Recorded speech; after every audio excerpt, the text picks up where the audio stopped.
right. Welcome back, everybody, to... Where are we? China. We're in China. And we're watching Eala again. Actually, a pretty busy night tonight because we've got... This match is first. It's actually being played indoors, which is a little bit strange, but because it's raining. And it's also a challenger event for the men's side. They don't want to... they've got a little bit of... they've got just too much going on. So they're trying to get the ladies' event sorted because the men's event, I guess, started later. So they're a little bit... time poor on the men's side, I think, or time, I don't know. Anyways, they're trying to figure out the schedule. But tonight, not only do we have the world number one Carlos Alcaraz, we also have the newly former world number one Jannik Sinner. But they're not playing at the same event; they're playing at two different events. Very rare that we get the two best players on the planet playing on the same, like almost at the same time. I mean, we might even have to do a double header, but. Sinner and Alcaraz tonight. What a treat. What a treat. So we've got Eala, Alcaraz, Sinner. That's the schedule. And that's crazy. That's so awesome. I'm so excited for that. That's such a good night of tennis. But first, we're going to watch Eala. She's taking on Yamaguchi. Now, we'll talk about Yamaguchi. We'll talk about who she is, where she's come from, what's her game. I did do a little research. Looks like the defensive type, which could trouble Eala. Eala did have leg issues in the first round, so we'll see whether or not 2 days of rest help that. It is on indoor courts, and plus there's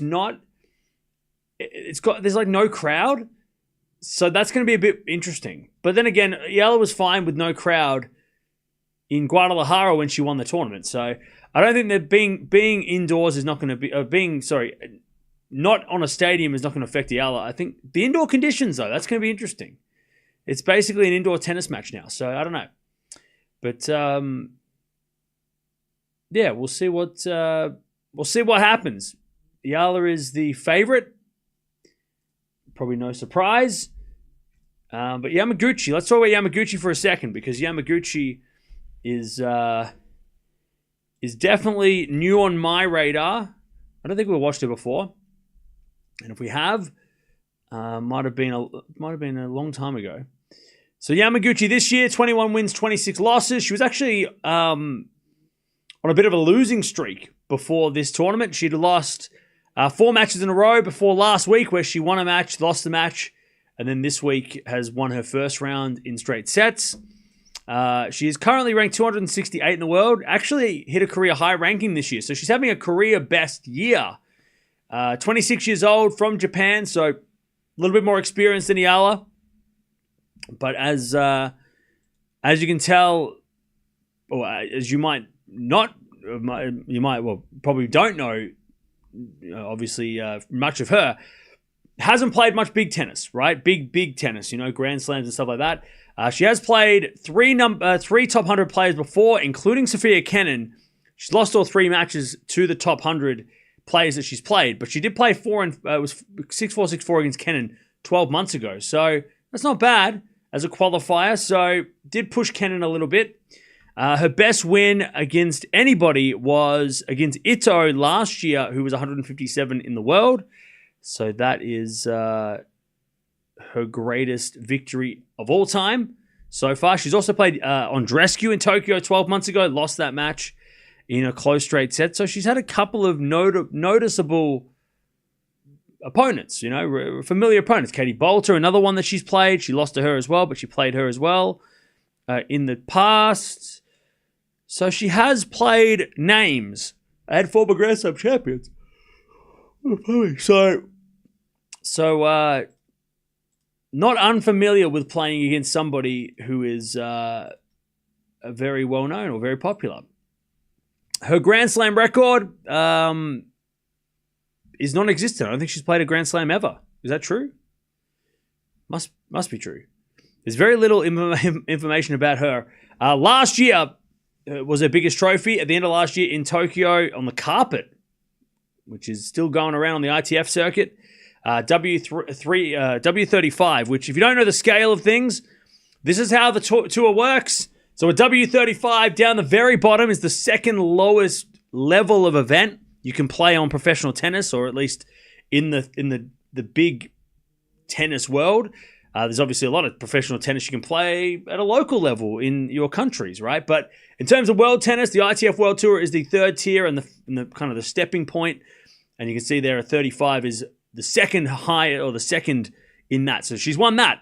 Whereas Eala, her biggest trophy is a 125, which you can see there with the purple is a challenger level. So one level above.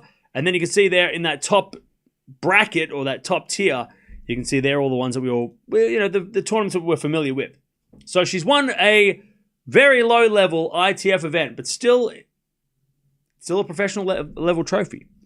She has also won a W15, which is the lowest level of trophy. She won that in 2021 on a hard court. So has got a couple of trophies to her name on the ITF circuit. Nothing on the WTA circuit yet. Like I said, had a career high ranking this year, back in May. So I was looking to improve on that.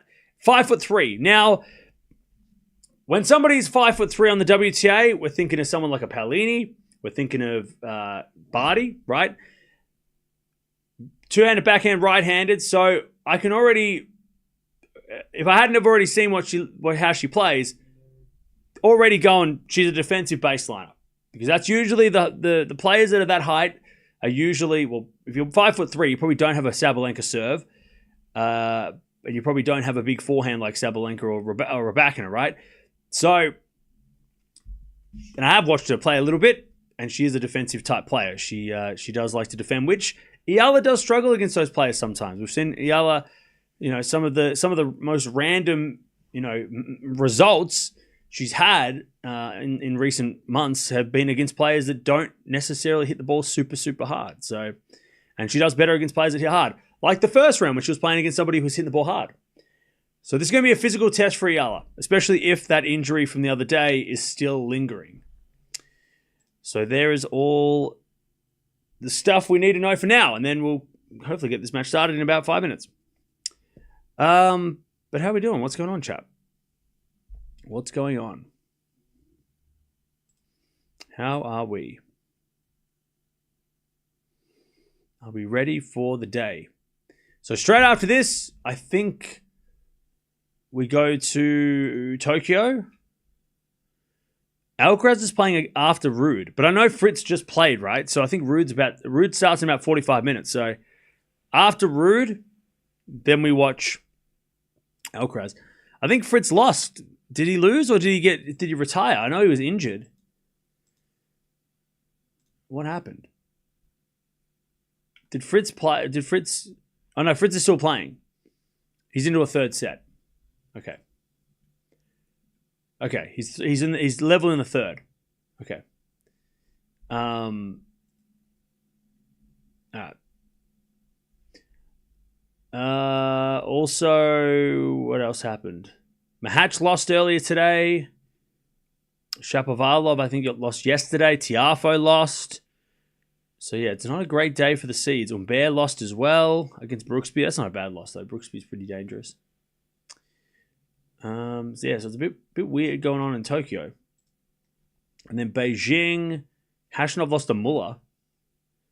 And then I think later, we've got Sinner coming up later against Cilic, which is going to be very interesting. And then on the WTA side, we're going to start getting matches in tomorrow. We're going to have players like Coco play Sakari versus Fernandez. Second round. Winner plays Gauff. That's a good matchup. Penko plays tomorrow. Raducanu and Nisimova versus Bolter. Okay. Yeah, so there's a couple of matchups we could maybe watch tomorrow. And then Swiatek will play on Saturday against somebody. We don't know yet. So yeah, we'll see what tomorrow brings and what we watch, if we watch stuff. Cilic is dangerous. Yeah, but Sinner is too. So it's Sinner, right? All right. Here we go. We are underway. Who you got, chat? I'm going to go Eala, but I'm interested to see how she looks. Because, as I mentioned, if you were here the other day, she was not 100%, physically was not 100%.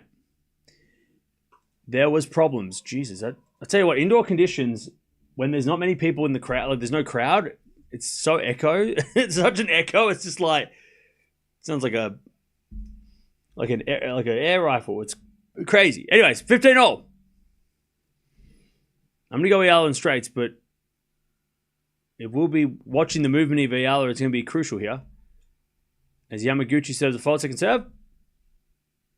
But by the way, chat, this morning I went thrifting and I found a lamp that is red. A red lamp that matches my new red couch and my new red reading chair. 1530. I'll show you. It's right here. And it works. Ta-da! It's an old IKEA lamp. And it moves. Look. It matches my chair. So now I've got red stuff everywhere in my house.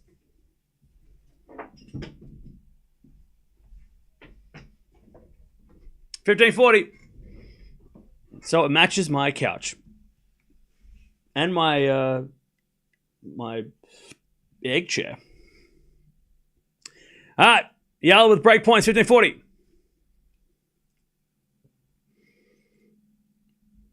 As Yamaguchi serves a fault second serve. Second serve. As Eala returned the net.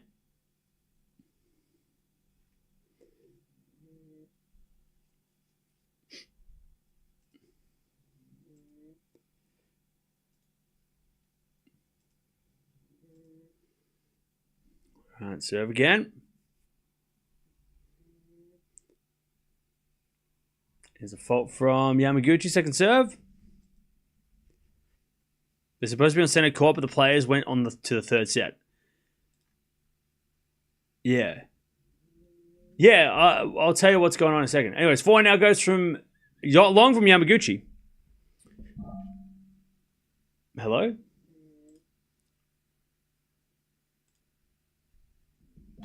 Ah, there we go. All right, Eala breaks, 1-love. So, yeah, so it was supposed to be on center court, but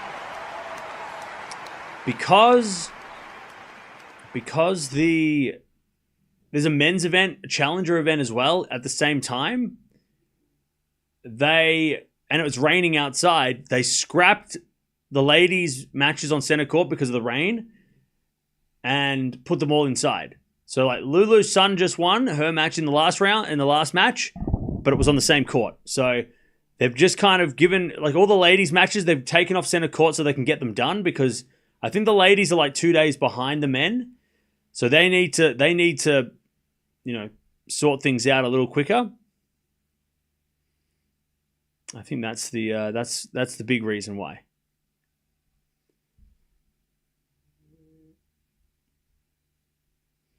Ah, 1-love.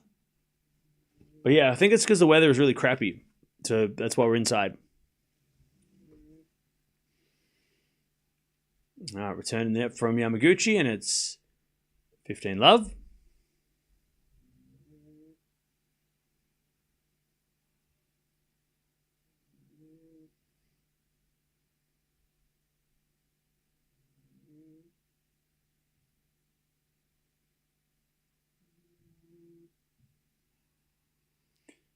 As we return, long by Yamaguchi, 30-love.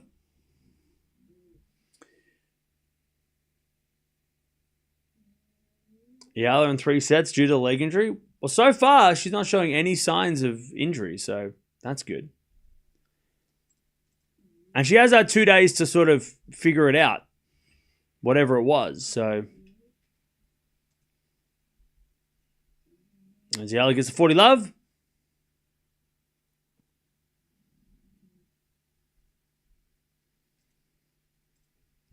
$40-love.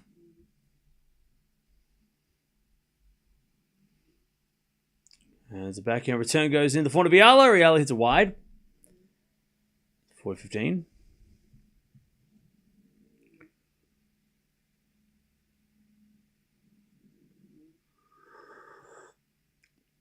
But yeah, we've got Carlos after this. And then we've got Jannik Sinner coming on tonight, or like for the night session over in Beijing. He's coming up in like 5 hours. Like 4.5 hours. 40-15.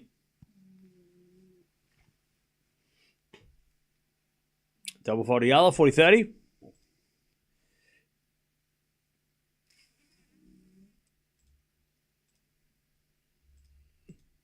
Top seed of 125 and winning is more sensational than losing early in 1,000.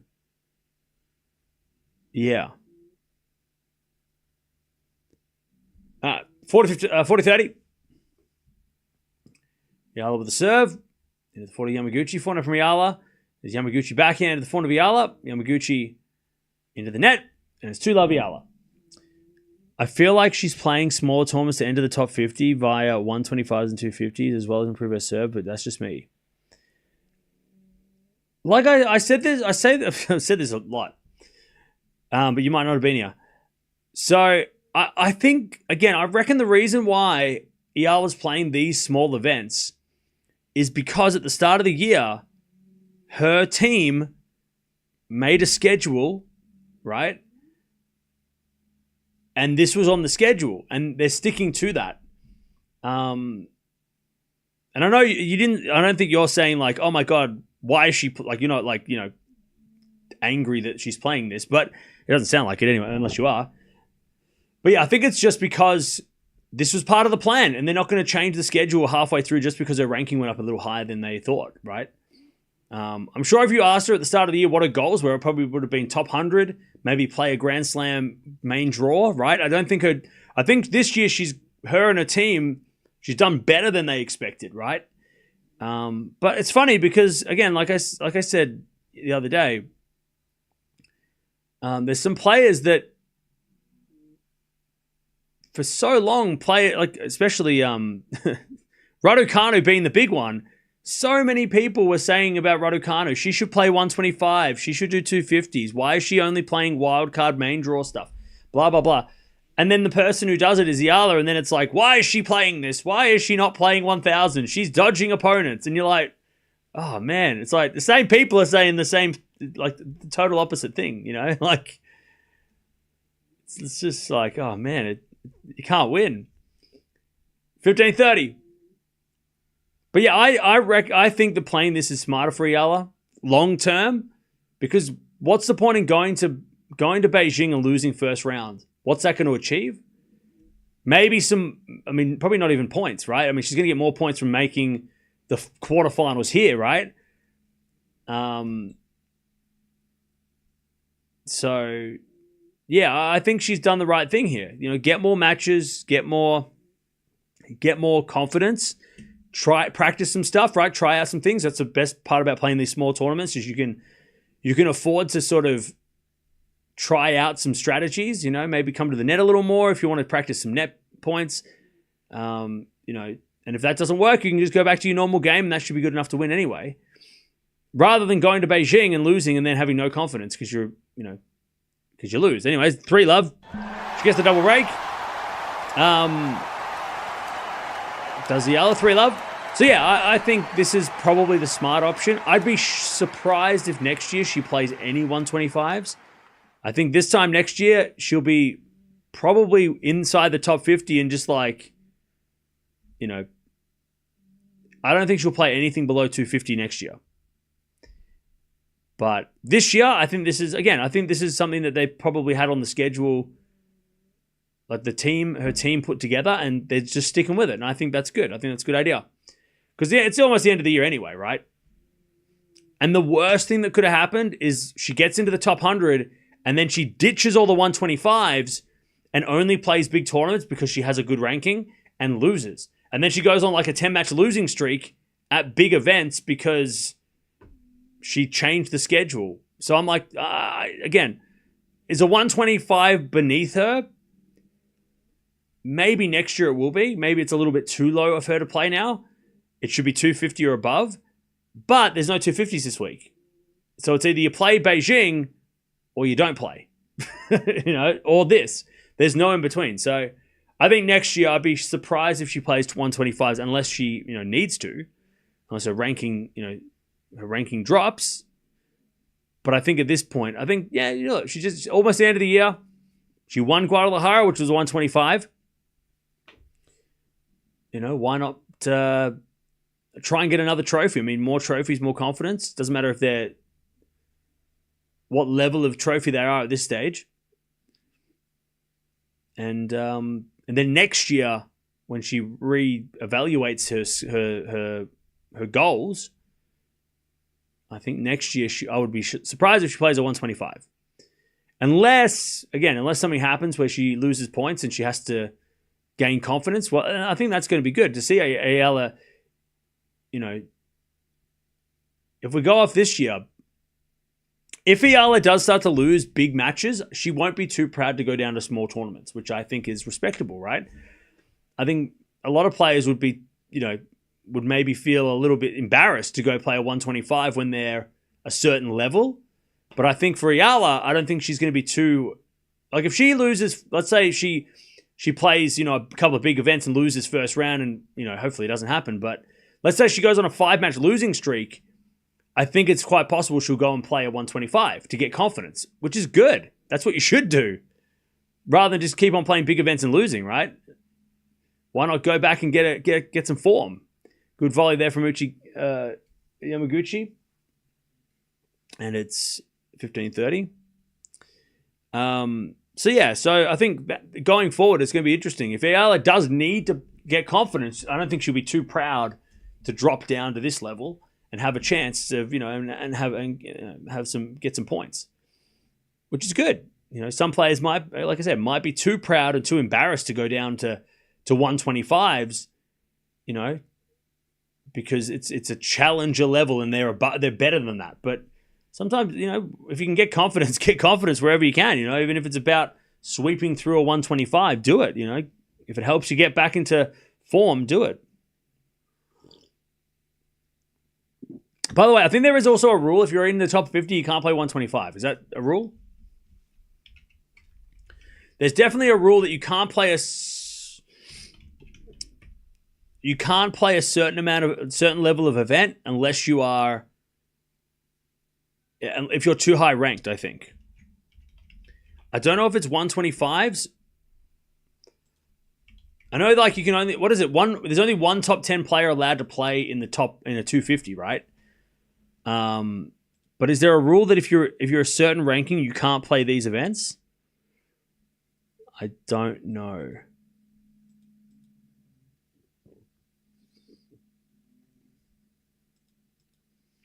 I don't know. Anyway, it's 40-30. There might be a rule that she can't play these events if she's in the top 30. But I don't know. I might be getting confused.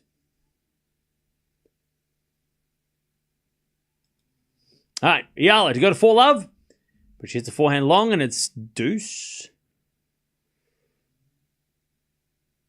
Okay, here we go. Top 10 players at the main draw deadline may not enter, except wildcards will compete. So top 10 can't play these events. So top 10. Players ranked 11 plus may enter and compete. Okay. Players ranked between 1 and 75 who qualify. Oh, wait, that's during the same week as a 1,000 tournament. Okay. Oh, no, all top 10 players can't compete at these events.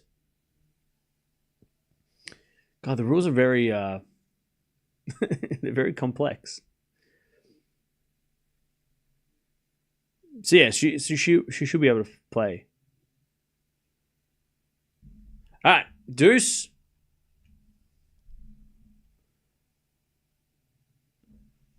Oh, here we go. Players prohibited from playing 125s. In the same week of a 1,000 tournament, players who qualify for the main draw into the 1,000 cannot play a 125. Oh, so that's interesting. So Eala didn't get... Wait. Beijing's not... Is Beijing mandatory? It should be. That's interesting. So she must adjust as that goes out by Yamaguchi. It's 4-love. So in the same week as a mandatory 1,000, players who qualify for the main draw of that 1,000 are not allowed to play these tournaments. But I think Eala was like on the brink, and she didn't get main draw acceptance until like the last minute. So I don't think that. I think it must be main draw acceptance when the entry list comes out, maybe.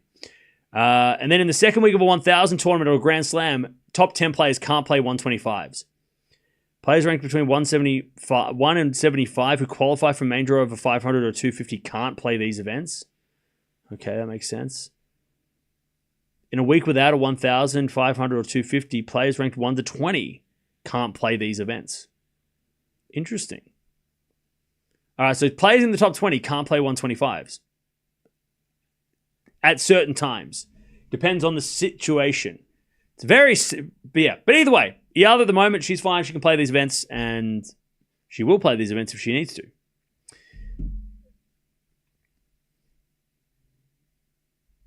All right, 15 love. Yeah, 125s are challenges, yeah.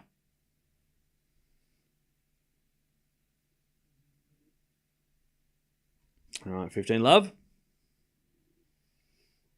Yeah, I think Eala was supposed to play the qualies of Beijing, but because she chose to play this event instead, and then because Sabalenka withdrew and other players withdrew, she got like bumped up the list. But by that point, again, I think when it says main entrance or main draw acceptance, I think it means when the entry list comes out.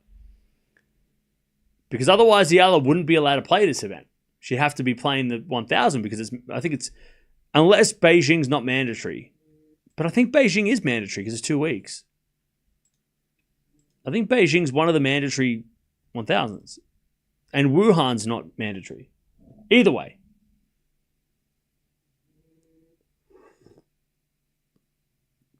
And Eala already committed to this tournament, so for the WTA to penalize her because she, they gave her like a last minute acceptance, I think that's a bit harsh. Anyways, 4-4 rally. I don't think they will though. I think everything's fine. That goes in the net from Yamaguchi, and it's 30-15. Eala cruising. Sorry, 15-30. Eala cruising at the moment. 15-30. Danny. Yo, Alex. Thank you, Danny, for the 5. Appreciate that. All right, Eala returns. In the back of the Yamaguchi. Forehand now from Eala. The back of the Yamaguchi. Eala forehand again. Goes wide. Now, Eala doesn't seem to have any tape on her leg, which is a good sign. It means that she doesn't seem to be injured. And she's moving well and she's winning. So I don't think we can say that she is injured. Or at least we can say that she's fine at the moment. 30-all. Forehand goes to forehand Yamaguchi. Forehand out from Eala. Yamaguchi backhand. As Eala hits a slice. Into the forehand Yamaguchi. That goes into the backhand of Eala. Yamaguchi forehand again. Goes in the net. And Eala gets another break point for a 30-40. To take a 5-love lead.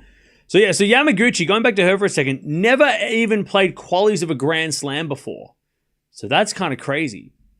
Never even had a chance to play qualifying of a Grand Slam yet. She's 26 years old, so it's not like she just started. She's been here for a while, so that's a bit interesting. Maybe Yamaguchi will get a chance next year to play her first ever Grand Slam qualies. As that goes to the net by Yamaguchi. All right, Eala 5-love. By the way, winner of this match will take on the winner of Liu and who's a Chinese player, or Bhatia, who is a player from India. So that is who's up next. Oh, wait. And I don't know if they're playing now or if they're playing next. I think they might be playing next. 5-love Eala. This is a great start.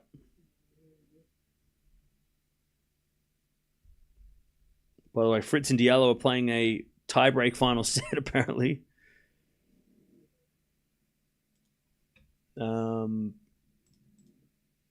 I'll tell you, Diallo Fritz, didn't they play a 5-set epic at Wimbledon? Am I getting confused? Wake up, Cam. Relax, buddy. It's not that deep. I'm pretty sure they played a 5-setter at Wimby, right? I'll double check.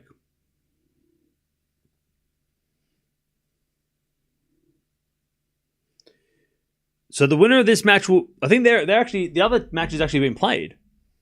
Yeah, Eala looks fine. She seems to be moving fine. Nothing bad's happened. Nah,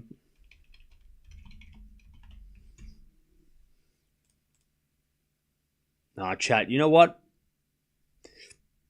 If I didn't have this channel, I would not be able to remember useless information like second round Wimbledon matches between Taylor Fritz and Gabriel Diallo.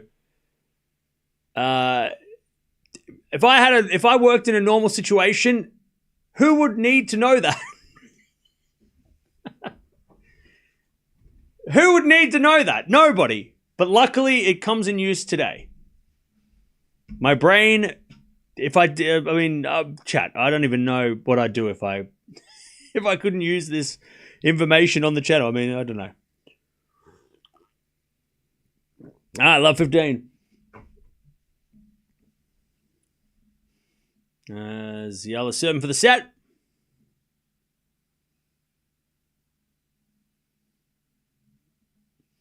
There's a bit of fault from Eala. Second serve.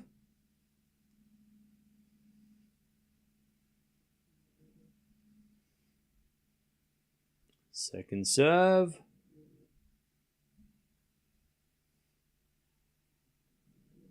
To the front of Yamaguchi. From Eala.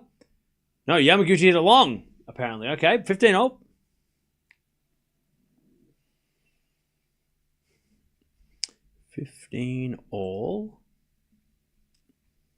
So let me have a look. So the winner of this will take on either Lou or Batia, and they've just started. So we'll keep an eye on that result for future matches. Tomorrow, by the way, Eala will play tomorrow. The winner of this will play tomorrow. So that's fun. There's a 4 now into the forehand of Yamaguchi. Backhand now from Eala to the front of Yamaguchi. Eala with the front of the stretch. Yamaguchi backhand down the line. Eala puts up a lob. But it goes wide. 15-30.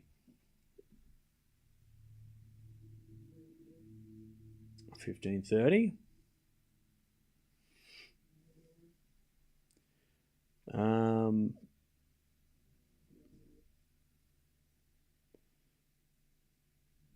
Fritz is up 5-2 in the final set tiebreak against Diallo. Oh, no. You know what's going to happen now, chat?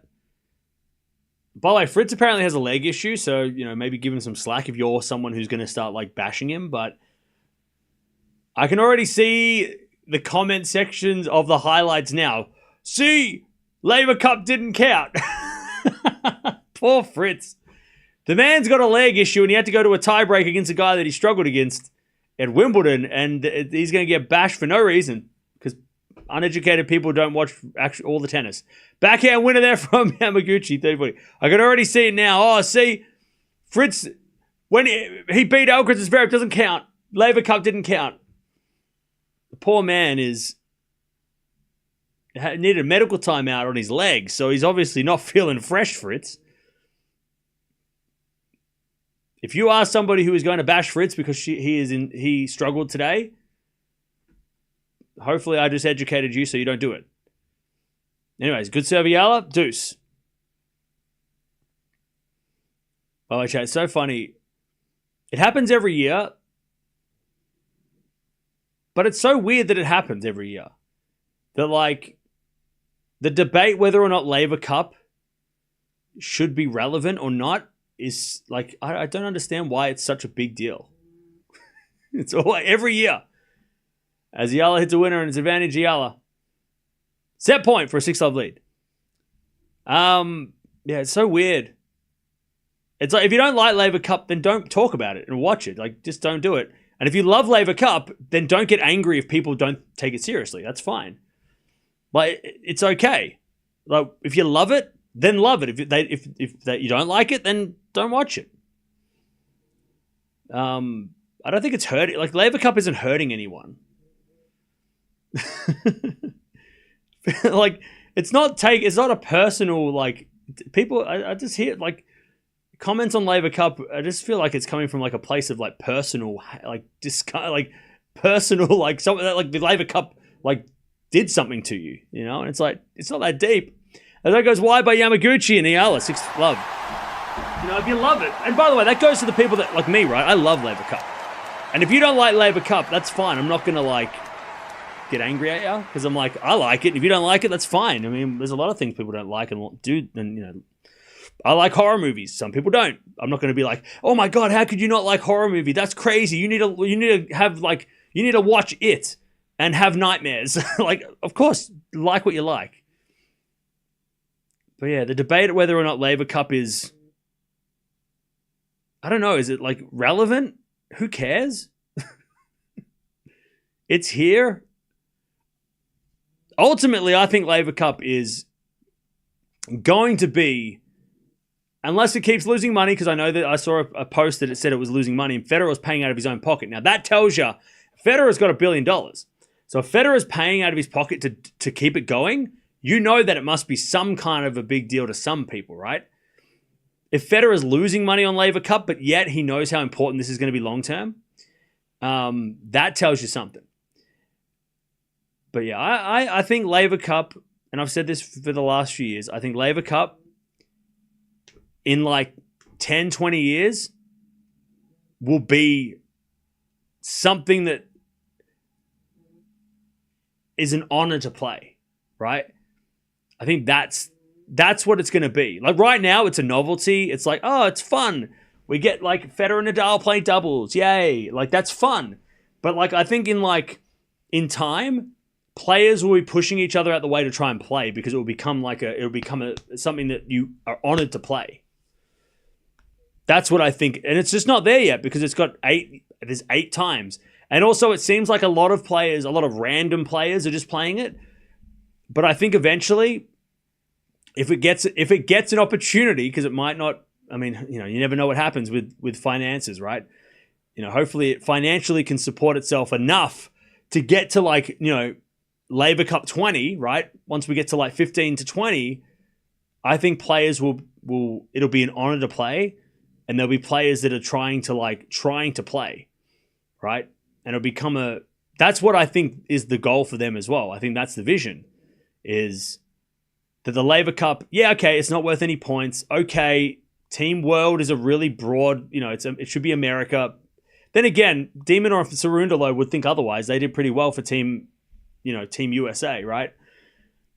And also as an Australian, I bleed red. Like I've been Team World for the whole. I don't care if it's Fritz or Demon or I'm Team World, right? But yeah, I think it's going to be something. Like I see what they're trying to do with it, and I like it. I think it's going to be good. I think it's something that will be really, you know, something special. You know, something that, you know, you're on, like some. I was listening to Gil because Gil had some great takes on it, and he does like a podcast, and I was listening to his podcast about it as Yamaguchi double faults and it's 15:30. And someone on the podcast that he was doing a conversation with said it's like the All-Star game in NBA. And I'm like, that's a very good comparison. It's kind of like the All-Star game. And it just doesn't have the history of stuff. But if you give it like 20 to 30, 20 years, right? Give it 20 times. By the 20th time, maybe it becomes like something you put on your resume. Like, oh yeah, I represented at the Laver Cup, and it becomes something that's like, again, an honor. You know, to be chosen to play Laver Cup will be an honor. Instead of being, you know, an exhibition, fun, you know, giggle, right? Hitting shits and giggles, right? You know, I think, again, give it like we're almost at Laver Cup 10, get to like 15 or 20. I think that'll hopefully give it a bit more of a gravity in around, playing it, and it's being chosen to play Laver Cup will be an honor, not just like you're coming in because we can't get Shelton, right? No, it'd be like, you got chosen to represent in the Laver Cup is huge, right? There's only 6 players a year that get to do that on each side, But we're just going to get there.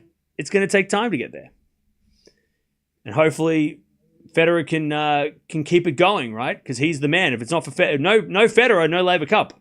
He is the man that's keeping it alive. As that goes the net from Yamaguchi, and Eala's continuing to dominate. 1-love in the second. But again, if you don't like Laver Cup, I'm not going to try and convince you. Because I'm not mad. I get it. I understand.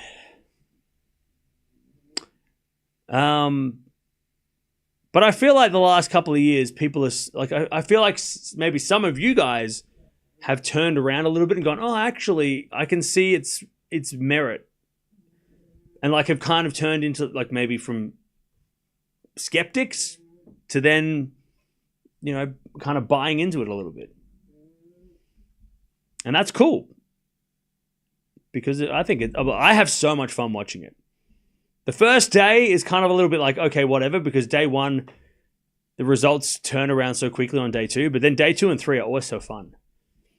Like the day 2 and 3 this year was so much fun. It's just so fun to like, and this, the like, at least when we're live, things are going back and forth. People are like, going, yeah, go Europe, go world. Like we're picking our teams. Like I love it. All right, Eala was setting a break. Watching Agassi rallying on his team was entertaining. Oh, yeah, for sure. I love that. I mean, that's another thing, right? It's like, not only does it honor Rod Laver, right, who's living legend, right? You've got Roger Federer, who's there every time because he's the organizer, pretty much, right? So Roger's coming back. It's the only time we get Roger back in tennis. When else does Roger show up to tennis? Sometimes at a Grand Slam, maybe. But you barely see Roger. You see Roger in the Royal Box once at Wimbledon, right? He doesn't commentate Wimbledon. He doesn't do anything else. So we keep Roger in tennis, which is great. Rafa hasn't been around for a year almost, right? Imagine if Rafa was involved. Then we'd actually get to see more of him, right? Anyways, 30 love. And then not to mention, like, it gives a platform for guys like Agassi, Yannick Noah, these guys that maybe have been, maybe not so much Agassi, but Yannick Noah, sort of, forgotten, legends of the game. It kind of gives them a chance to be celebrated again, So I think it's such a, yeah. I just think there's so much good. There's so much good for it, It's so there's so many good things about it. Whether or not it counts doesn't matter. Doesn't matter if it does, if head to head and records and stuff. Does it matter if it? Like, I don't think we need to be that upset about things. Can't we have fun? Can't we just have some fun and watch the best players in the world play each other? I love that. I hope next year they get Sinner, because Team Europe needs Sinner. Team World, we're dominating at the moment, 40-15. We've won 3 out of 4, and if it wasn't for Alcaraz, we'd be 4 out of 4. 40-15.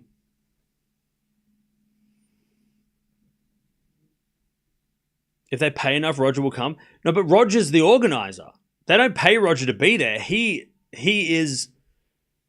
there because he's part of the promotion. Like he's trying to get people to come to it, So he's there not because he's getting paid to be there. He is the Laver Cup. 40-15. Like if it wasn't for him and Rod Laver, there would be no Laver Cup. Like those two guys are the only, like, they're the reason that it's a thing. All right, 2 love. 2-0.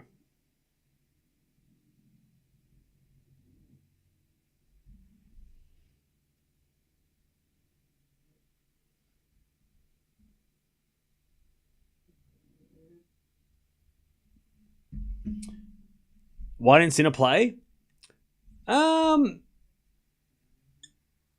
Probably didn't want to. Or they couldn't afford to get him to play because there's probably appearance fees and stuff that we don't know about. You know, all the behind the scenes stuff, right? So maybe they just didn't have enough in the budget to get Jannik Sinner to play too, right? Sinner will play eventually. Also, I don't think I'm as that goes out by Eala 15 love. I'm not surprised because it was in San Francisco. I don't think Sinner was going to go from New York to San Francisco back to Europe, right? Sinner wanted time off after the US Open. So I'm not surprised that he didn't play in San Fran. I think he's more likely to play when it's in Europe, right? I think Sinner's more likely to play if it's in Europe. And again, look at the events. Sinner doesn't play team events. Yeah, he played Davis Cup last year and he won Davis Cup twice in a row. But other than that, I mean, before 2023, Sinner didn't even play Davis Cup, really. Like, Sinner doesn't play team events. He doesn't play United Cup, right? And that's worth points. So you can't give me that, oh, well, he only plays a point. He doesn't play. He's not playing because of points. Well, he doesn't play United Cup, and that's worth points too. So, yeah, I think Sinner... I just don't think Sinner really... I mean, I'm not saying that he doesn't like team events, but I just don't think... He's just not someone who's like needs to play these team events or feels the need to play them at the moment. I think Sinner will play the Laver Cup eventually. They will definitely get him to play. Because again, in like, let's say it lasts for like 20 years, 30 years, 40 years, we're going to look back and go, okay, Federer, Nadal, Djokovic, Murray played it. Alcaraz, Sinner played it, right? So the way the Laver Cup builds this humongous... You know, again, in like 20 years' time from now, when Sinner and Alcaraz retire, we're going to look back at Laver Cups and go, well, the best players of every generation since it started played, right? That's going to be part of the long-term appeal of it. So Sinner and Alcaraz playing is going to be a big deal for the overall historical factor of the Laver Cup, because just like Djokovic and Murray and Nadal and Federer playing it, you know, it's going to be... They need Sinner to play it a few times just to add to that legend, right, of what they want this tournament to be. And then when we get to like 2040, whatever Laver Cup that is, and whoever's playing in that, because it's probably players that we don't even know yet, right? Most likely, as that goes out by Eala Deuce, you know, we're going to look back and go, well, all the best players of the last 20 years have played it. So, you know. Sinner will play it. They will get Sinner to play it, even if it means they go to Italy in 2029 to play it, and they play it in his backyard, right? And they're like, "We'll come to you." Like, they will get Jannik Sinner to play this Laver Cup. They will get him to play. All right, Deuce. Eala dominating as she hits it back into the net. Advantage Yamaguchi to get on the board. Will they force him to play? Well, they can't force anyone to play, but...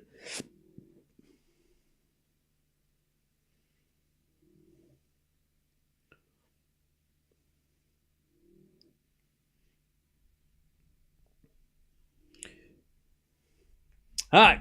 Yamaguchi to get on the board. First serve is a fault, second serve. Next location, Laver Cup is playing in London next year. They're going back to London. As the backhand return goes in the forehand of Yamaguchi. Yamaguchi hits it out, and we're back to Deuce.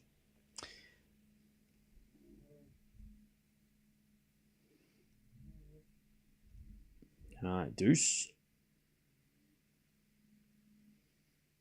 Hey, D-Funk. Thanks for becoming a member. Appreciate that. All right, Deuce. As Yamaguchi serves again. I need Yamaguchi to win 5 games, please. Bro, can you leave? You're annoying. As that goes to the net by Eala. Advantage Yamaguchi. If you bet on this match, we have a rule. Don't complain about your losing bets. We don't do that here. So if you are losing a bet, keep it to yourself. I don't want to hear it. As with a backhand lob from Eala, Yamaguchi puts it away. 2-1. Yamaguchi on the board. 2-1. All right. Sinner, you're playing Laver Cup, or we're going to call you mean names. Yeah, I don't think that's going to happen, but...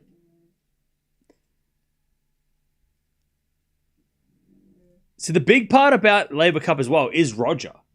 Like, if it was not organized by Roger Federer, it would be very... there's only so many players in the whole world of even the history of tennis that could convince players to play. I mean, if Roger Federer calls you to say, hey, do you want to play Laver Cup? How are you going to say no to that guy? Like, you know what I mean? Like, Roger Federer calls you and asks you to play his event. That's obviously that's a huge thing, right? That's a huge part of the reason why we've had all these guys playing in the past, right? These guys don't play if Roger's not the guy calling up, right? If it's Rafa, maybe. If it's Novak, maybe. But if it's not one of those big three, most people aren't going to go play. So Roger being there is obviously the biggest reason why it's still around, right? I think if it was no Roger, it probably may have lasted until COVID. And then once COVID hit, it might have been like, oh, well, that was a good try. But yeah, Roger obviously is the reason why the Laver Cup gets names, any names, right? I mean, not just the big dogs, but I'm talking like even the guys in like down the bottom of the top 10. Like, he is obviously a massive reason. But I guess he's hoping that eventually it'll just become a massive reason without him needing to promote it as much, right? That it's going to, like I said, that'll be an honor to play Laver Cup. Not just because Roger asked you nicely, you know? All right, love 15. There's a forehand now from Eala to the forehand of Yamaguchi. Forehand from Eala to the back of the Yamaguchi. Into the forehand of Eala. Yamaguchi backhand again. Into the forehand of Eala. Great shot down the line. 15-all. 15-all.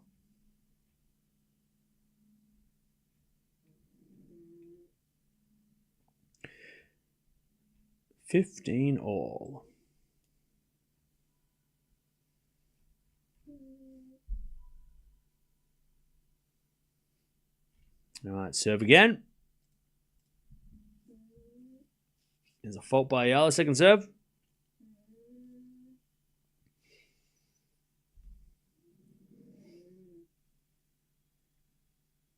All right, second serve. Into the backhand. Oh, Yamaguchi in the net in the return. And it's 30-15. I think that since Laver Cup affects head-to-head and ATP recognized it as a legitimate event, they should also ATP points to players. No, that won't work. Because that'll wreck the ranking system. That doesn't work. You can't add points to it. It's not fair. Just like it's not fair to add points to Davis Cup or Olympics. And they used to do that. As Yamaguchi runs back for a forehand, in comes Eala with a forehand down the line. Yamaguchi with a pass. Too good. 30-all. If you add points to Laver Cup, then 12 players get an advantage points-wise. And if it's, let's say you add points to it, and then all of a sudden everybody who's in the top 5 wants to play, then you're creating a gap. And I know we've already got that with the United Cup where the best players get the choice to play first, but there's a lot of nations that get to play. And a lot of lower ranked players get to play because Casper Ruud's number one, the best Norwegian, so they get in because of him, right? So that it kind of, I guess, evens out. But you couldn't do that if you're just like, oh, by the way, if you play Laver Cup, it's worth points now. It just would give an unfair advantage because it's not even based on rankings alone. Half the team is based on ranking. Half the team is based on captain's picks. So the captain picks players and they get a boost in ranking. That can't be fair. Not saying that the captains would choose their favorites and then to get them, to give them a boost in rankings. But if you add points, it just gets it just gets messy. It feels like weird. Imagine if Yannick Noah was like, oh yeah, ranking points. I'm going to pick my 3 players all from France. Like, not that he would do that, but imagine if he did do that, right? And they all got boosted in rankings because he picked them. That's way too, you know what I'm saying? Like, it just gets, then people are going to like, then it's going to become like corrupt, right? And people are going to cry about corruption and shit. So, you know, you can't add points to it. It's not fair.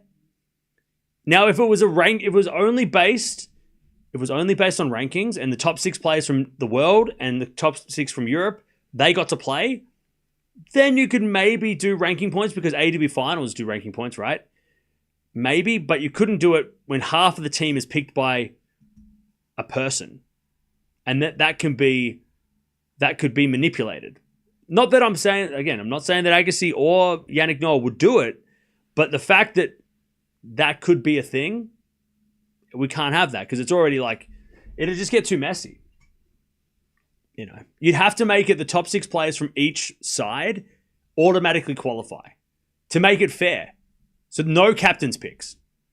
Because once you get people picking people to play, then people are going to start getting crazy with conspiracies and, oh, well, you picked him because you want him to get a better ranking so he can play Grand Slams, and that's not fair. It should be picked by somebody neutral. But they don't want that smoke, right? Get that out. You know, we don't need that smoke.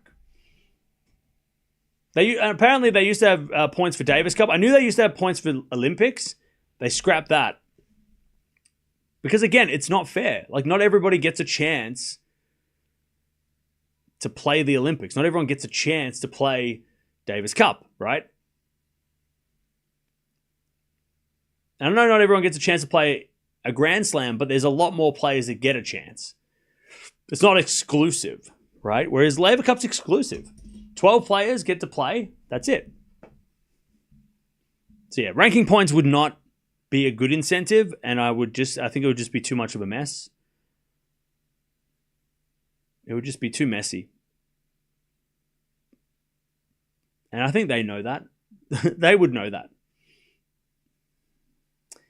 As that goes into the back end of Yamaguchi, 4-0 from Eala in the net. It's 40-15. So counting Laver Cup for points would be like giving Hall of Fame game for NFL, give 2 points. Yeah. Yeah, it'd be like if in the NBA, you play the NBA All-Star game and then the MVP gets an extra like win for their team or extra 2 wins for their team in the regular season. You're like, how does that even make sense? It would be not as extreme as that because that's like crazy. that would be insane. But you know, or like the winning team from like the NBA All-Star game, all of those teams got an extra win somehow. Like I mean, I don't even know how that would even make sense, if that even makes sense. But yeah, more NFL sounds. Yeah, if NFL, because one win extra in NFL is a huge deal, right? It could mean the difference between playoffs and not playing, and losing, right? Or top of the ladder or top of the table and whatever. Anyway, it just makes it messy. We just can't do it. Anyways, 40-15, Eala with a set and a break. As the return goes in front of Yamaguchi, Eala with a forehand on the stretch, goes down the line, Yamaguchi slicing the net, and it is 40-30. Now, somebody just asked me, what's Eala's ranking going to be if she wins this tournament? So Eala currently is ranked 57. If she wins today, she will be 55 in the live rankings, which means she'll be a career high. But that's the live rankings. We've still got time. It's by the end of Beijing. Next week, the rankings don't update because Beijing's still going on, I think. So as Yamaguchi hits out, we get the deuce. But if Eala does win this tournament, and no one, because there's a lot of players playing Beijing, and none of the players in Beijing around her ranking do anything, she might be in the top 50. Maybe.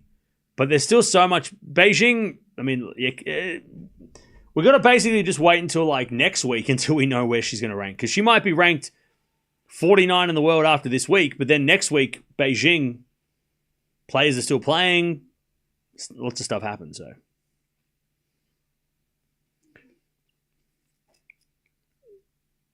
But I think, look, Eala's ranking won't be that different.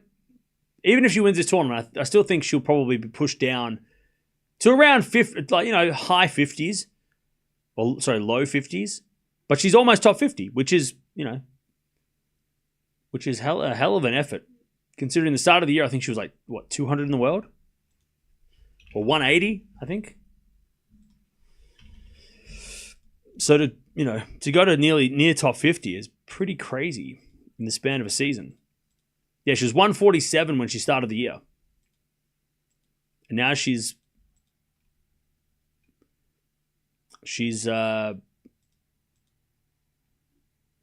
nearly made it into the top 50 is crazy.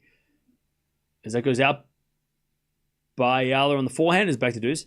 So yeah, Eala's ranking, obviously, when we got to Miami, her ranking went from 140 to 72 off that one result. And then her ranking stayed around the 70s for a little bit. And then she made the final of Eastbourne before Wimbledon, and then it went from 74 to 56. And then it dropped back down a little bit to 75. I don't know why, but it did. And then after winning in Guadalajara, it went from 75 to 61. And now it's sort of hovering around that sort of 50 in the 50s. So, yeah, so three major jumps. Miami, Eastbourne, Guadalajara. Those three events have been the best thing for her ranking. And the best part is she only got one Grand Slam win, and that was a great win against Towson. But the points that she has to gain at slams next year, she could really keep her ranking high. And I'm talking in the top 50 if she does do well, makes the third round of a slam. She doesn't even have to win a quarterfinal or anything. Just make it to the third round of a slam, and she's going to get a lot of points for that.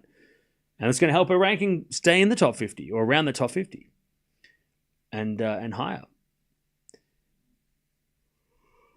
All right, advantage Eala. As the backhand return goes in the forehand of Yamaguchi. Eala backhand of the forehand of Yamaguchi. Eala backhand on the stretch. Yamaguchi forehand again. Eala doing a lot of defending as Yamaguchi forehand again to the backhand of Eala. Into the forehand of Yamaguchi. Yamaguchi in the net, 4-1. Eala just dominating at the moment. And that is probably not a surprise. Now we do have Carlos Alcaraz coming up shortly.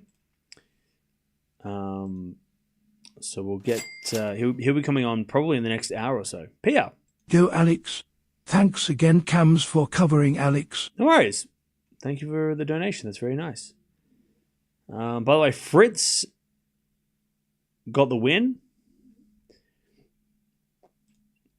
Also, the winner of this match will take on the winner of Liu and Batia, and right now Liu is up 5-3.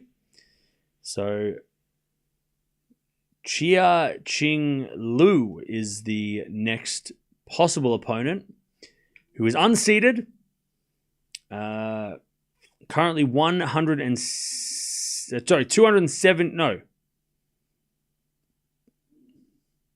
35 years old, by the way.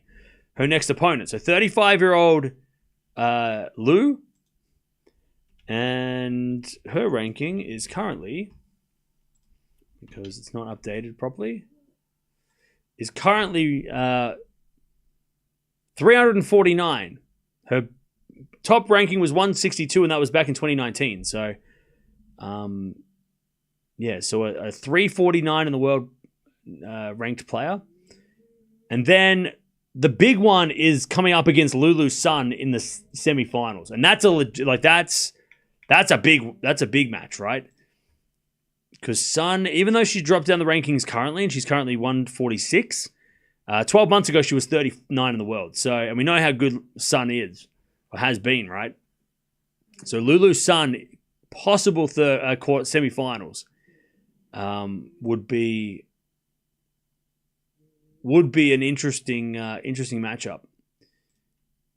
And then down the bottom, you've only got one seeded player left, and that's Gibson, the Aussie. So Sun and Gibson are the only two seeds along Eala left. So not an easy road to the title, but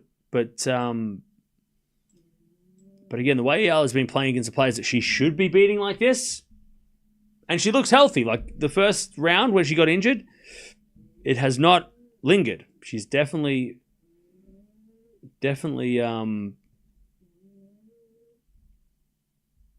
She's definitely looking a lot better today.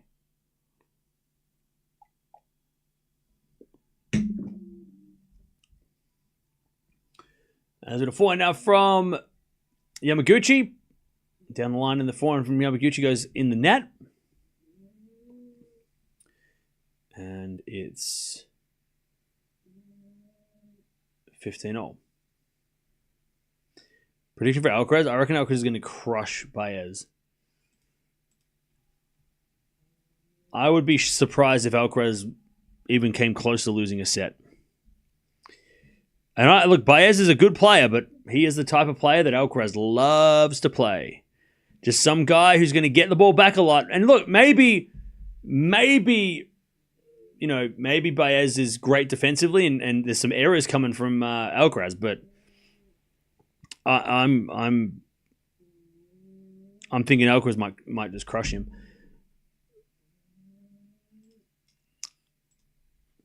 I think losing to Fritz was a wake-up call for Alcaraz. And he's like, all right, now I'm going to just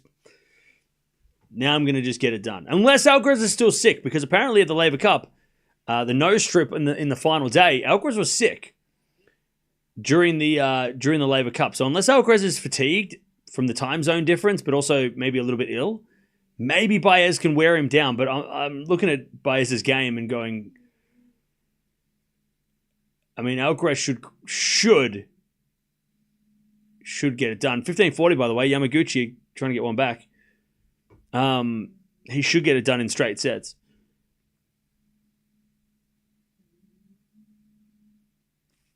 But the interesting match is Cilic versus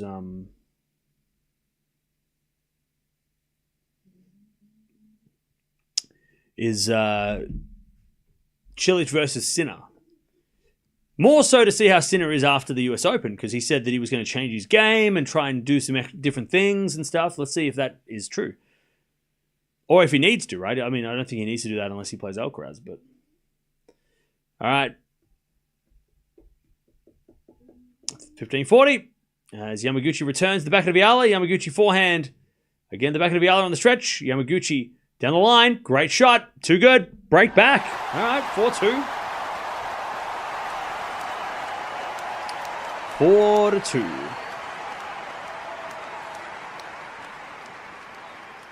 All right. Maria.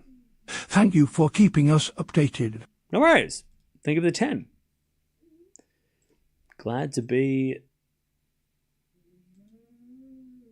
keeping you updated. Only Clay Baez could do something, but not on hard courts. Yeah. And if Alcaraz is crushing that forehand, I don't know how Baez is going to survive. Yeah, Sinner and Alcaraz are playing two different tournaments. Sinner's playing Beijing, and Alcaraz has gone to Tokyo. It's kind of like when they went to Queens and Hella, like over the grass season, and then they're going to meet in Shanghai again. So it's kind of like that, where they've both kind of gone their separate ways, and they're going to meet up again in Shanghai. And then Djokovic is playing Shanghai, which is such a good surprise. I thought we wouldn't watch Nole until the end of the year. So I'm glad that Djokovic is playing Shanghai so we get to see him. I feel like we've barely watched Djokovic this year.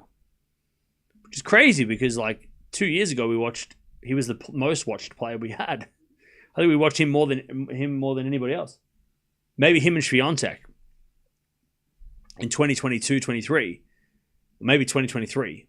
But 2024... and this year especially, we've barely watched Djokovic. We watched him win 100 titles. We watched him make the semis of Grand Slams, but we haven't watched him much between. It doesn't feel like anyways. That goes in the net by Yamaguchi, and it's 15-30.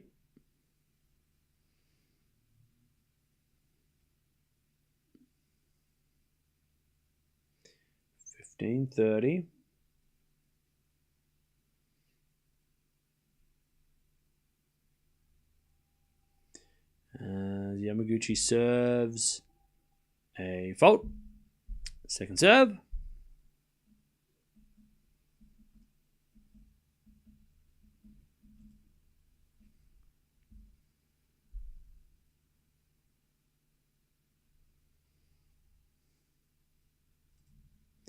As we get a double fault from Yamaguchi, and it's 15-40.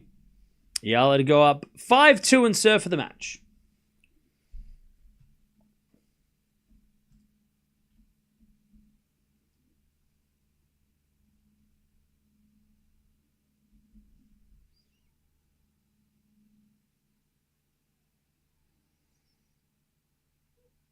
All right. As Yamaguchi saves one, 30-40.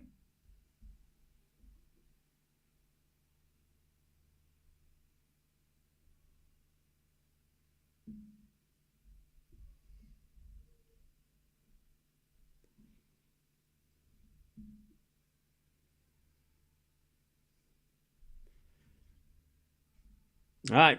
As we get a return goes long by Eala.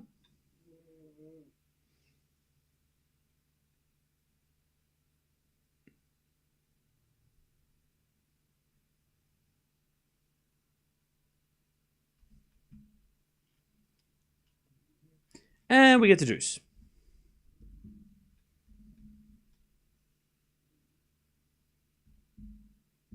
As the return goes the forehand of Yamaguchi. Back in now from Eala in the net. It's advantage Yamaguchi.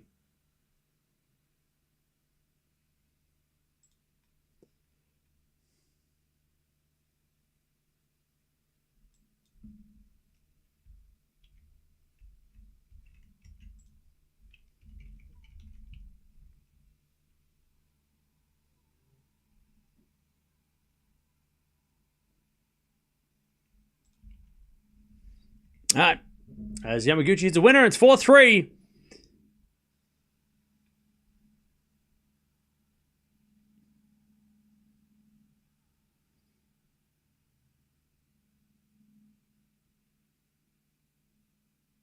All right.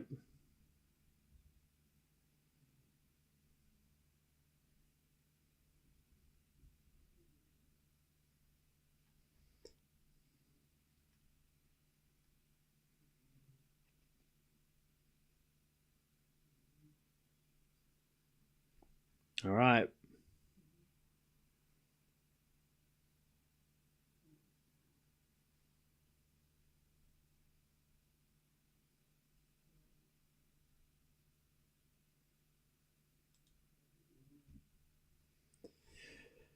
All right.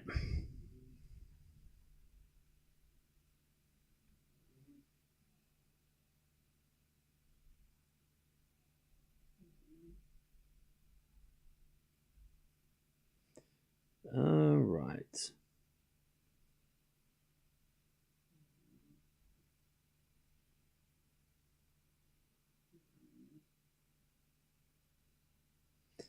Yeah, I've still got the break.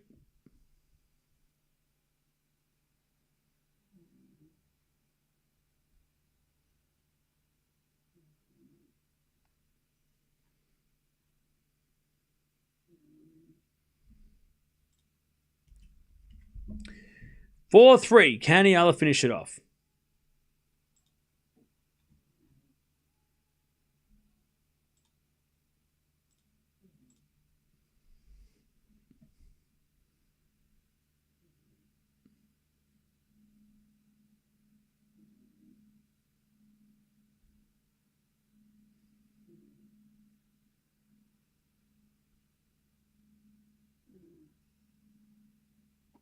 Has Yamaguchi in the net, 15 love.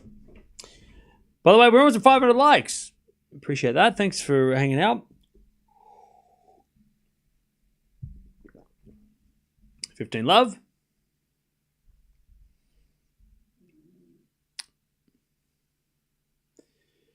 Eala's level seems to drop after the first set. Too many unforced errors in this set. Well, maybe she's getting fatigued. I don't know, but 15 love. Also, you got to remember that, like, maybe the first set, Yamaguchi was nervous. And that now she's kind of worked out a little bit of a strategy and it's working a little bit more now. You know, the first set might have been intimidating for Yamaguchi, right? Not just Eala getting tired as the match goes on. You got to think of it like that too. That maybe Yamaguchi's gotten better as this match has gone on and she's kind of figured out some of the, you know, Eala's patterns and some of her, you know, worked out how to return the serve and You got to think of it like that as well. That it's not all just the Ealas, like, oh my God, it was 6-love and now it's 4-3. It's like, yeah, but maybe Yamaguchi's getting better. Maybe she's feeling a little bit more comfortable.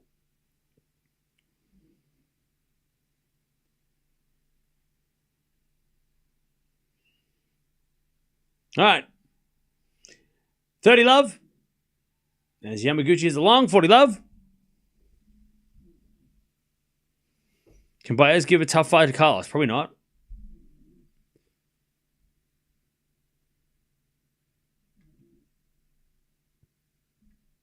I hope I'm wrong, but I don't think Jannik versus Cilic would be interesting. Yeah, I mean, yeah. I know what you're saying. 40-love. Yes, there is a fear of that too. That's true.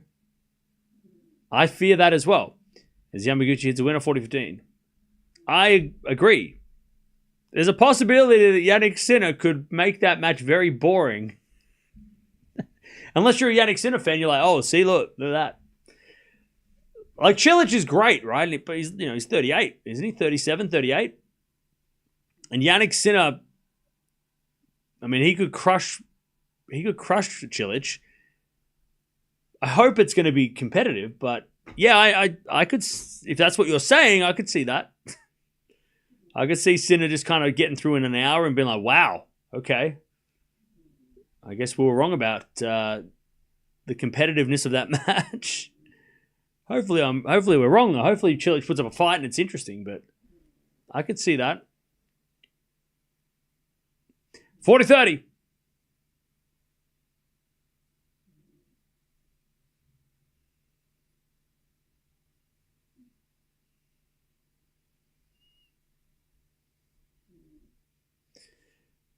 Yeah, I'll let it go to 5-3.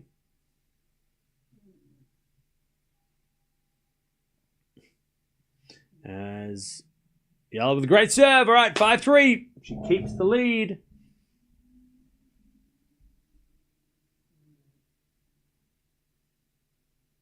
All right, 4-3. Sorry, 5-3. I can count sometimes. 5-3. Here to give a thumbs up and back to work. All right, Anshul, thank you for jumping in and thank you and good luck. No audio. One in the chat if you can hear me. Hello. One in the chat if you can hear me. 5-3. As for the four now from Yamaguchi, goes wide. And it's love 15. Love 15.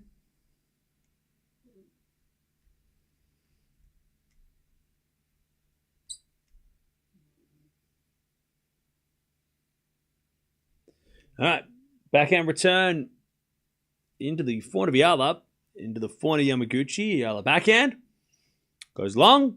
That's 15-0. 15-0. By the way, I watched 3 movies yesterday. I watched It, like the original It. Tim Curry as the clown is Pennywise is terrifying. I love it. But it's so scary, but I love it. Anyways, 4-way winner, it's 30-15, Yamaguchi. When, like, at the very start of the movie, when he's, like, hiding in the when the clothes are, like, hanging and he's hiding, he's like, hello. I'm like, what the? He's like, hey. That's so creepy. And then, like, the sheets are, like, fluttering and you can't see him, and then he, like, just, boo. And you're like, what? It's so creepy. He was so good at Pennywise. So good. It's like, it's the net by Eala and it's 40-15. And then, I mean, the classic when he's like, he's in the drain and then the kid's like, wants his boat back. That's such an iconic scene. And the kid's like, my dad says I can't talk to strangers. And he's just like, well, your name's Georgie. And I'm Pennywise the Clown. Now we're friends. And you're like, okay, he's not wrong, but that's creepy. He's like, and the kid's like, I guess so. Like, no. Don't accept balloons. 40-30. Oh, so good, though. You're putting me to sleep? You should watch it, and then you can stay awake. 40-30. Hey, so good. Tim Curry's so good. 40-30. Classic. Classic movie. And then I watched... The Witches of Eastwick. I thought it was like Hocus Pocus. But nope. That's definitely wasn't what I expected. And then I watched Saving Silverman, which was so funny. Jack Black is so funny. I can't believe he doesn't get more credit for that role. Anyway, it's 4-4 rally. We get the deuce. Eala gets a match point. Advantage, Eala, to get to the quarterfinals of a 125 again. She doesn't have an opponent yet because the players that she will face are still playing. But it looks like she'll be playing Liu, who's up a set and a break. As we just serve now from Yamaguchi into the front of Eala. Yamaguchi backhand. Into the back of Eala on the stretch. Yamaguchi, forehand down the line's a winner, and we get to deuce. I'm surprised you didn't sleep while watching the movies. Why would I sleep by watching movies? How could you sleep when you watch it? It's crazy.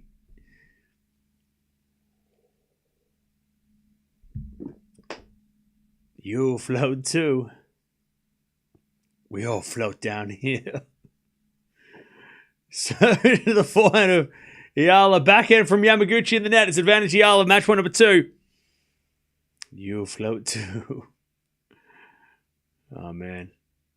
It's terrifying because it's like... it's just like so real looking. Because it's no CG. There wasn't much CGI back then. Or any, was there? Not much anyway. There's a little bit. Backhand goes in the front of Eala. Match point number 2 is Yamaguchi backhand again. The front of Eala. Yamaguchi on the attack. Good forehand. Eala down the line. Yamaguchi in trouble. Eala comes in. Backhand cross court. Yamaguchi pass. Goes long. Eala's into the quarters. Eala is into the quarterfinals of this event. She will take on the winner of Liu and Batia. And at the moment, it's Liu who's up a set in the double break. So... the 35-year-old Liu possibly awaits Eala tomorrow in the quarterfinals because quarterfinals tomorrow. All right, good win. Second set was close, 46 minutes, 6-3, but overall that was pretty straightforward. Pretty straightforward for Alex Eala to continue her. And she, by the way, looked totally fine physically as well. Didn't have any medical timeout, no injury concerns at all. So that's good. Good news. If you are leaving, don't forget to subscribe on the way out.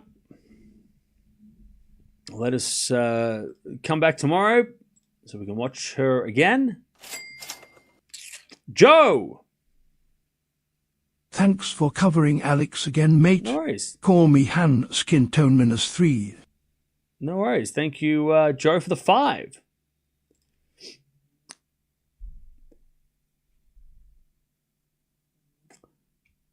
Oh,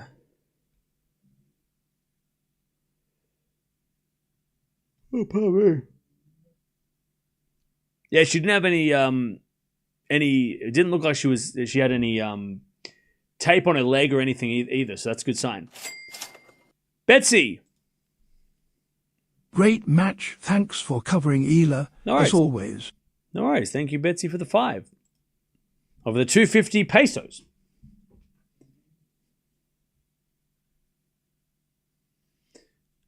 Propelling towards a second WTA win, yeah. Yep. There's a couple of tricky players coming up if they keep winning, but yeah. Really keen to see how she does against Lulu's son in the semi-finals if they meet. So that'd be fun.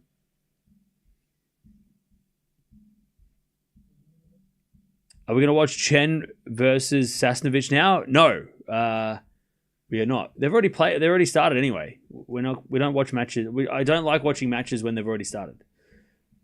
We're going to watch Alcaraz whenever he starts.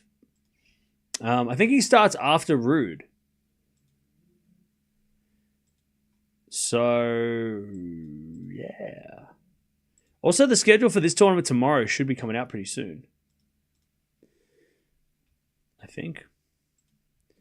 So we know when Eala's playing. But yeah, after Ruud, who just started, because Fritz's match went for so long,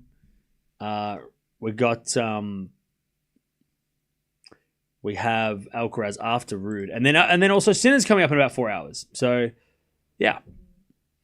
Lou is a likely opponent for Alex. Yeah, so that'd be interesting. That would be an interesting clash.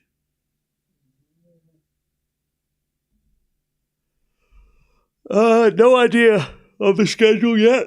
I can tell you this, though. It's quarterfinal day. And I think Eala's match will be either third or fourth. So what they'll do tomorrow is they'll start with the bottom half of the draw will be first two matches, just because they had a day off. And then whoever played today will play later tomorrow. So I'm going to guess that Eala will take on, let's say he takes on Lou.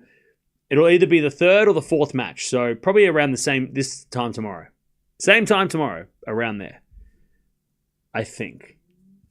Because it's quarterfinals, so it's everybody plays on the same day.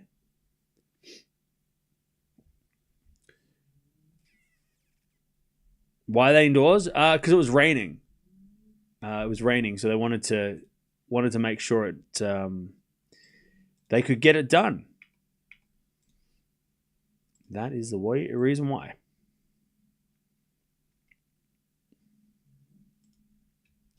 But yeah, Alcaraz is coming up after Ruud versus Mochizuki, so it could be a couple of hours, which is a bit of a shame. I was hoping that Alcaraz's match would be sort of straight after this, so we could go straight into it, but that's all right.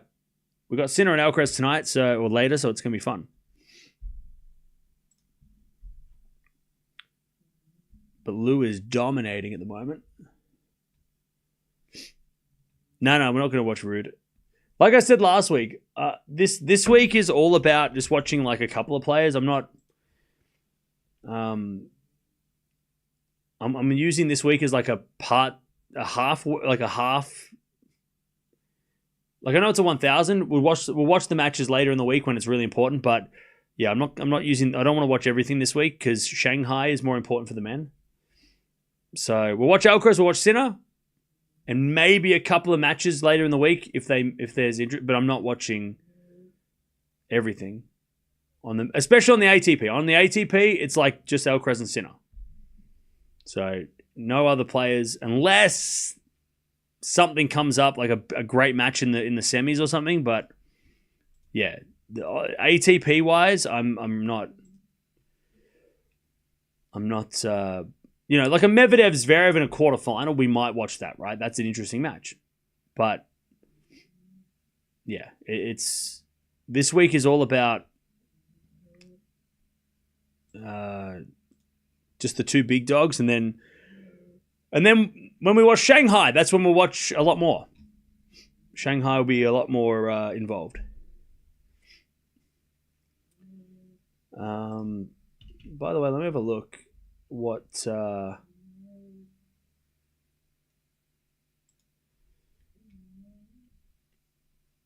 we have in store. By the way, Lou's actually had a pretty good year. Eala's next opponent, so that'll be interesting to see how. No, she's got a positive record. Eala doesn't look injured at all. She looked totally fine. No injury concerns for this match.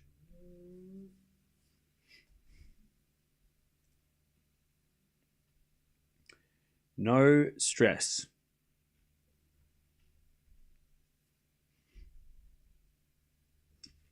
But yeah, so we got Alcaraz coming up after Ruud. Ruud's at 1-1 in the first set, so we might have about 2 hours until Ruud begins. Alcaraz begins. Alcaraz is next.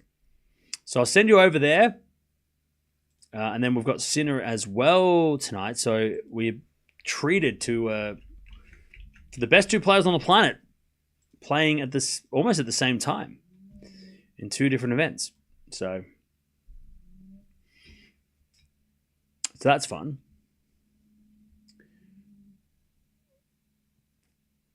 But yeah, schedule should be coming out in the next couple of hours. So join us for Alcaraz. So then we'll talk a little bit about tomorrow's schedule, because also what's happening in Beijing for the ladies is also starting to kick off. So we're going to be starting to see like Coco Gauff and, Iga Swiatek and some big names as well. So there's a lot of players coming up. A lot of big names on the WTA side as well for the 1,000 over there. By the way, Mickelson's playing at the moment as well. But I'll see you guys soon. Thank you for hanging out. Thanks for sticking around. Eala wins. She's into the quarterfinals of another 125. And she beats Yamaguchi 6-love, 6-3. And she's slowly getting points, climbing up the rankings one by one. And we'll watch her again tomorrow. I'll see you then if you're not coming back for the men's. But we have Alcaraz coming up in a few hours.